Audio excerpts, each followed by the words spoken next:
How's it going? It's me, Mark D, and I'm hoping that my Bluetooth mics are working. If they are, you can hear me direct. If not, it's going to sound a little windy out there. And as you can see, it is a beautiful day here in Vancouver. I just walked down one of the really busy streets where all the coffee shops and eateries are, and it was unreal out there. It was busy. But the mood was good, and I'm sure it has to do with some of this vitamin D. I'm sure it has to do a bit with the socializing and the good weather. We've had some much needed rain, and all of those things are good things. Today I'm focusing on the positives, and as you know, I'm on a rebound, feeling like I needed to get back in the act of taking care of myself. That loud beeping is a car backing up so that nobody gets hurt. It's not a negative thing, it's a positive thing. So I started 75 Hard again, and for the last 2 months between the two sessions of 75 Hard, I've been using a fasting app just to kind of track what's going on, make sure I get the reminders, helps me understand when the periods of time are that are eating or not eating, kind of allows me to self-regulate with the assistance of an app, of course. Mindlessly Saturday morning, I followed the routine of the app and not the routine of 75 Hard. So I had to restart on day 5, I guess it was. And today's day 2, starting over. I gave you an update after the first day of Basement Beast, where my legs and arms were so sore that I barely was able to get off of the ground. And it took my legs until pretty much yesterday to recover, to be honest. But you know what was really nice is already after that recovery, I'm already feeling stronger. It's interesting, like my legs especially, something that really important to me, that I'm able to keep walking, because that's really kind of something that's keeping me sane right now. So I just want to really talk about things that are kind of like ups and downs, and how do we approach those things. I don't really have a great agenda. I haven't thought out anything specific to talk about, so I'm just going to ramble on a bit. Hopefully you're up for it. Hopefully you're not. I'm hoping to make this one a little bit longer than normal, and we'll see what happens. And first thing I want to talk about is my kids, and all the wonderful, great things I'm seeing with them as they're getting older. They've started kind of creating their own personalities. They have their own sense of humors, and we still have the parent kid thing going on. Occasionally, it's a bit scuffly, and come on, do what I asked, kind of thing. Let's get going. We got to leave. Hurry up, put your shoes on. But these two kids are beautiful. My son Phoenix, he has the most amazing sense of humor. He's very witty. He's so funny and witty that sometimes I can't even tell he's joking, and I'll be like, that's not funny. And he's like, no, I'm trying to be funny. And I'm like, well, in that case, that's hilarious. That was a really good joke. And I have to step back and kind of remember that. And as parents, I think, especially as everybody's going through the pandemic and been really struggling with the different pressures. And right now, things are just fucking crazy. No matter what your belief system is, it's like the news is throwing at you, what's right and what's wrong. And then people are posting their opinions, and I don't know, all this stuff is just crazy making, no matter what side of the fence your opinion is on, to be honest. And we have to show up every day. And not just for our kids, we have to show up for work, we have to show up for our partners, we have to show up for just people around us. And at the very least, you have to show up for, your occupation. And sometimes it's easier to show up at work than it is at home. And so taking a step back, I'm finding, is a practice I really want to put time into. Take a breath, recognize what's going on for you, just fucking take some humor into it all, And Phoenix is so good at that. Unbelievable how good he is at throwing humor in there. And he's human, he has his moods as well. And my 4-year-old Gus, holy crap, well, he's learning from his big brother, first of all, so he knows how to tease very well. And it's funny watching Phoenix get angry about Gus teasing him in the way that Phoenix taught him. And then, of course, there's sort of like all the things that um, overflow from me or mom, even. And sometimes those reflections are super. Sometimes those reflections are super, super interesting to have some introspection on, like the voice that my 9-year-old might be using with this 4-year-old. Hey, Jess, good to see you too. Thanks for giving a shout out there. Appreciate it. Thanks for tuning in. And it's interesting to kind of like be able to like, wow, he's using my parent voice. That's a little creepy, a little weird. But Gus is like super good at teasing and taunting. It's been unnerving how good he is at it, but he's also like super structured. Like, and sometimes that structure makes things a little easier because I'm personally structured too. So I guess that's probably where he's getting it. Um, and so that makes that easier. But the other thing that's happening is Phoenix is really thoughtful. So he's thoughtful and he's like showing that to Gus, like, hey, take time and look at this. Oh, did you notice this is happening? That's amazing. Yeah, Jess, we have this beautiful weather. It's amazing out here right now. We've had some really much needed rain, I said earlier at the start of this. And so as I watch my two kids grow up and build like their own personalities, I'm feeling pretty proud.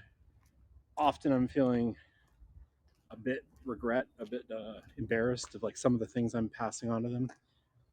But the most important thing is that I'm doing a review and going back to things, talking about things. I don't like it when my partner points them out. Sometimes that's right in front of the kids, but you know what? Everything she points out is always right. So I have to take that into consideration. And when I do, and I don't react to it, it's still inappropriate.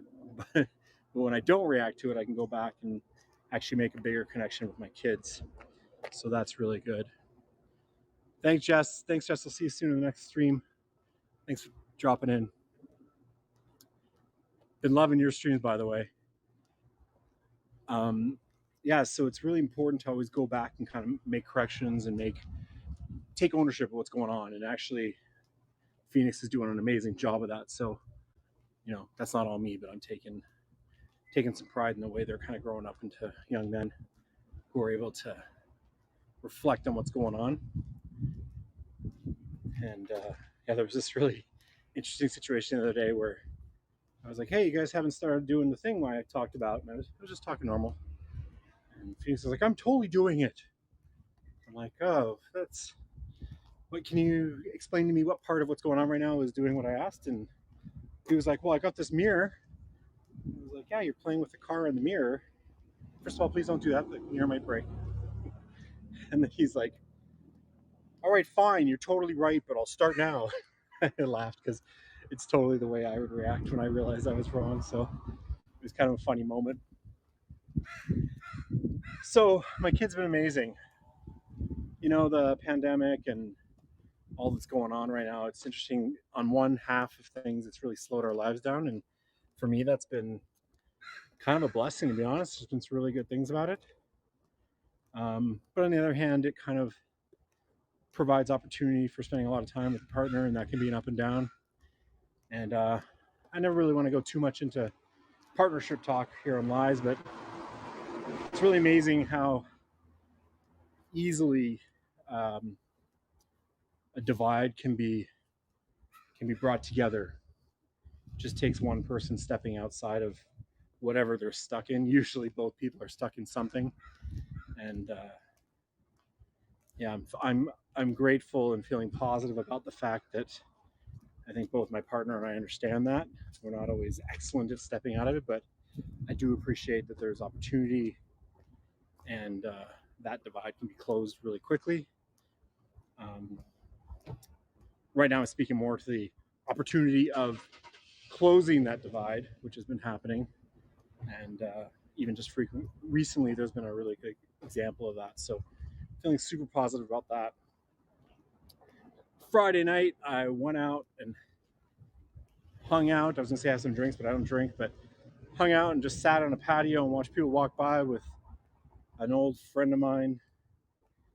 He is one of my favorite coaches out there, a leadership and introvert coach, And he is a coach who really knows his stuff and he really understands his his field, like what it is he's working with and who he's working with and how he has to approach those things. And I learned so much when we talk. And I'm so grateful. His name's Ferris, and I learned so much. And he's also so open to learning too. So like he'll ask questions that are really curious, and then I have to explore those answers. I don't think I should probably cross this road. There's only 5 seconds left, and it's a really big road. And so I'm super, super grateful to have people like Ferris in my life. And not only is he super intelligent, really open to asking questions, and not just asking them, but listening, which allows me, I don't feel like I always have answers, that's for sure. But if I talk about something, I'm often telling myself or reminding myself, and that's really important.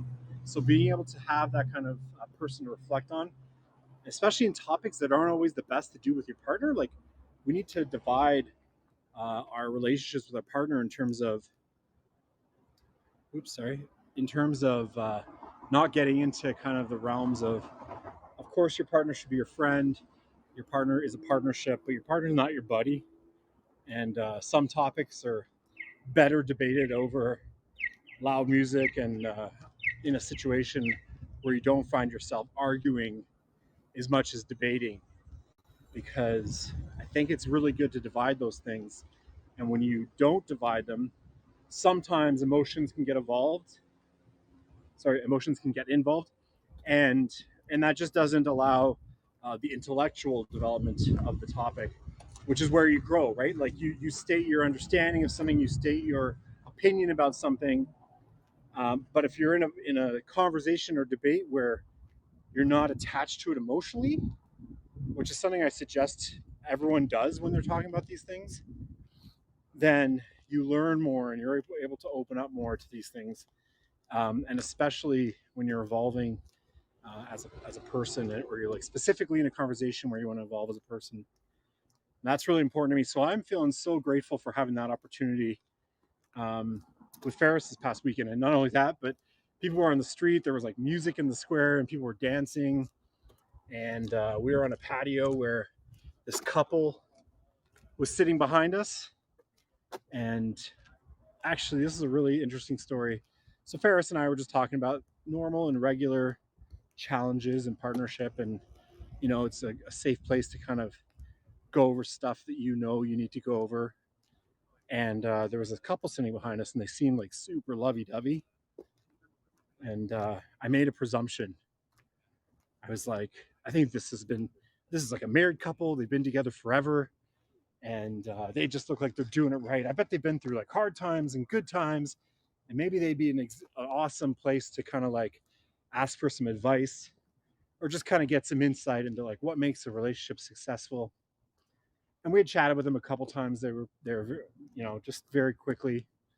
Everyone was kind of in the socializing mood, and so the lady went to the bathroom, and I said, "Hey, brother, what's your name?" He said, "Hey," I actually can't remember his name now. I believe it was Luke. And I said, "Hey, can I ask you a personal question?" He said, "I would love that." I said, "Wow, that's really interesting. What a great response. It felt so good to have someone feel like they could respond like that."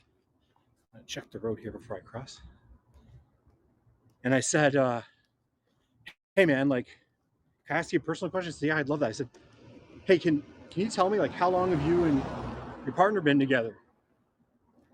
And I'm expecting some insight into like a long-term relationship and how you can make it work. And I got something even more beautiful than that.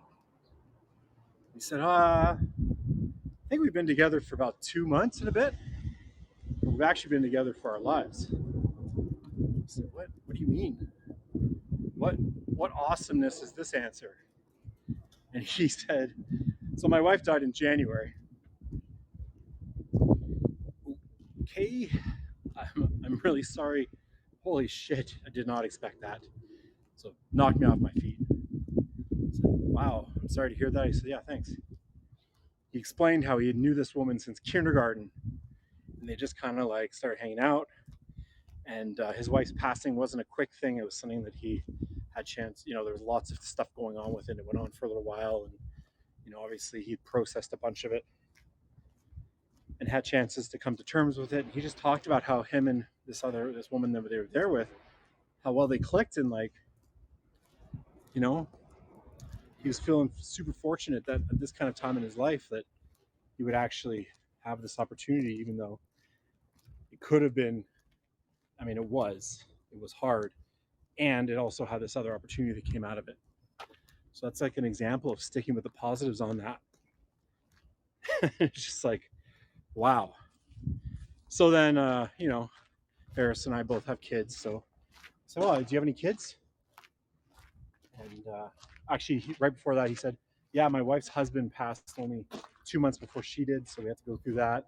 This guy was just like really talking about the experiences he's had. And I'm thinking in my mind, what a respect and admiration for this man's resilience I have. And he was open to me, and he was open to talking. He was just open to the world right at that moment. That was fucking beautiful. I go, yeah, you got any kids? He goes, well, that's unfortunately another sad story. He said, yeah, I had 3, and I unfortunately lost one to suicide a few years back. He said, I've got 2 beautiful children now. And Ferris and I just kind of gasped again. I said, holy man, I'm so sorry to hear that. Thank you for the beauty of sharing your moment with us. And it was just like unbelievable. I felt so honored for him to be able to share that with us. What a moment to like have human connection. In my lives, I've always talked about connecting and human connection and how important that is for humans, especially in this world where everything's twisted and like upside down right now. It's like, how can we connect? How can we connect? What can we do, to keep being human when we don't disagree, when we're afraid of the things we don't agree with? How can we continue being human? Another beautiful thing happened that evening. We got this waiter, and he was a young guy. He was 21. I mean, I'm not an old man or anything like that, but he was 21, and everything that he did had this aura about it.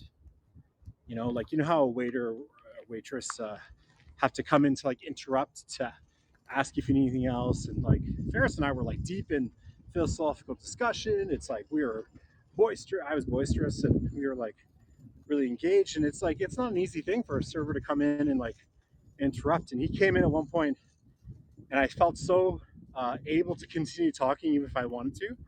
But instead of like going on, and the way he like calmly interluded into us, I just looked at him and said, "You're really good at that." And he giggled. He goes, sorry, you mean like interrupting without interrupting? I said, yeah, I'm not joking. I'm not being facetious. Like, that's really good. And he said, well, I appreciate the feedback because you never really know if it's going well. I said, how old are you? He goes, I'm 21. I said, holy, good one on you, brother. I said, when I was 21, I was an idiot. And I said, not all 21-year-olds are idiots. I don't think that. But he said, well, it's good that you can reflect on that. He said, and I really appreciate the feedback because you can't always see your own stuff. And I thought, man, I actually think I said, yeah, I wish we had more 21-year-olds like you in the world. And he said, well, thanks. I appreciate that. I say, just thank your parents and keep being you, man. He said, yeah, okay. And that was like the beauty of that moment. There's like this guy behind us connecting about his life and his wife passing away and his child passing away. And suicide's not easy. I mean, that's, in my opinion, one of the tougher deaths to deal with. And he just opened his heart and he talked to us. And it was just like so amazing a moment. And then this young guy who's a waiter and a server, and he's able to like step outside the box on himself. His like ego was completely gone. He was just completely open to feedback and also recognize the importance of that feedback. I almost want to go back to that guy and just kind of pick his brain as a 21-year-old and really ask him about how he comes about his own views, because he showed self-leadership like something I've never seen before. So that was pretty impressive. And there was like a steel drum band at that point. And when Luke behind us left, he got up, and I had said to him right before the lady came back from the bathroom, I said, okay, I'll leave you alone now. And I whispered, hey, you should take her out to dance there. She'd love that. And Thank you, truck. I appreciate it. You're taking food around that we all need. And as they left, he came out in front of the balcony and like shook his butt at us and like was like, "We're gonna dance!" And they were just having a great time. Man, it was like invigorating to have that kind of energy again. Socializing was great. So that was really great, and I was really appreciative of that human connection. Uh, yeah, so that's my check-in today, and starting over on day two. I was starting over day one yesterday. Day two today. I'm gonna get back to you. I am going to a wedding in Manitoba, and I'm gonna be gone for a while, but I'm gonna try to post and also stream while I'm gone, and I'm gonna continue doing the basement beast. Okay, pretty soon these are gonna look bigger. Okay, so let's have a like for these beasts, and then in like 3 or 4 weeks, let's have a love for how much more to find there. Ah, yeah, that's nothing. Eh? How about you can have a little chuckle? Is there the laugh symbol there? You can do the laugh symbol. Anyway, this is Mark D saying I love you. I'm glad to have you. Thank you to those three of you who are watching. I hope you have a beautiful day. It's a beautiful day here in Vancouver. I have a generator buzzing up beside me here. I'm just walking to work to drop something off that I forgot in my bag, so I got to leave it at work. And today, that's it. Mark D's out. I love you all. Mwah.